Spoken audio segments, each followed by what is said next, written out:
This is a model showing a cross-section of the kidney. The fibrous or renal capsule is the outer layer of the kidney. The renal hilum is where the renal pelvis and the vasculature enter the kidney. The renal sinus is the space between the calyces. The renal cortex is the outer layer. The renal medulla is the inner layer. The renal pyramids are these structures in the medulla. The renal papilla are the ends of the renal pyramids. The renal columns are the spaces in between the renal pyramids. A renal lobe is half of one renal column, half of the other renal column, the cortex in that region, and the pyramid in that region. So this whole thing is a renal lobe. And then we have minor calyces, minor calyx singular, draining into the major calyces, which all drain into the renal pelvis. Here we can see the kidney with the renal pelvis draining into the ureter, which drains into the urinary bladder.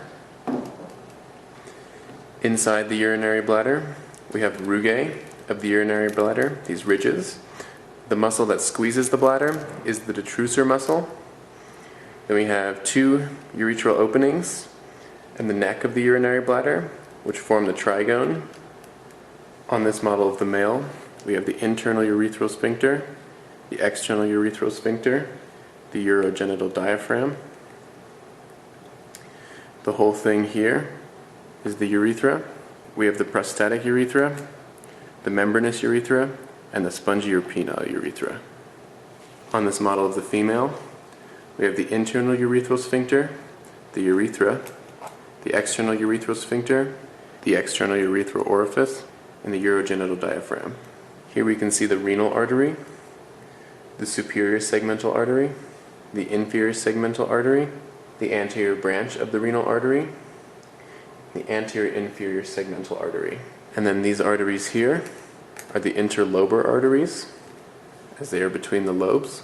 Then we have the arcuate arteries over the top of the pyramids, and the cortical radiate arteries, and then an efferent arteriole going into the glomerulus.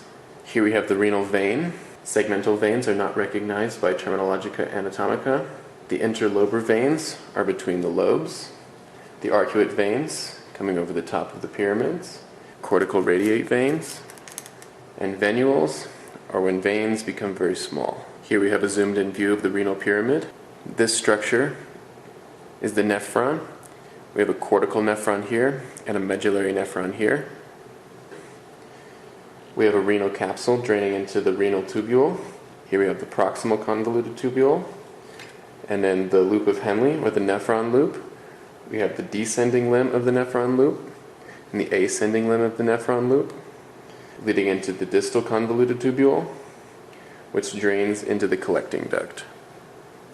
These capillaries here are the peritubular capillaries. These arteries that capture the fluid from the renal tubule are the vasa recta. Here we have a zoomed in view of a renal corpuscle. We have the afferent arteriole coming in, the efferent arteriole going out, the glomerulus in here, these tubes. This capsule is a glomerular or Bowman's capsule. The space in that capsule is the capsular space, and that capsule is lined with capsular epithelium and the proximal convoluted tubule here. Inside the capsule we have the glomerulus. In the glomerulus we have these cells called podocytes. On this side of the distal convoluted tubule we have the macula densa cells, and not shown would be the juxtaglomerular cells, and those together form the juxtaglomerular complex.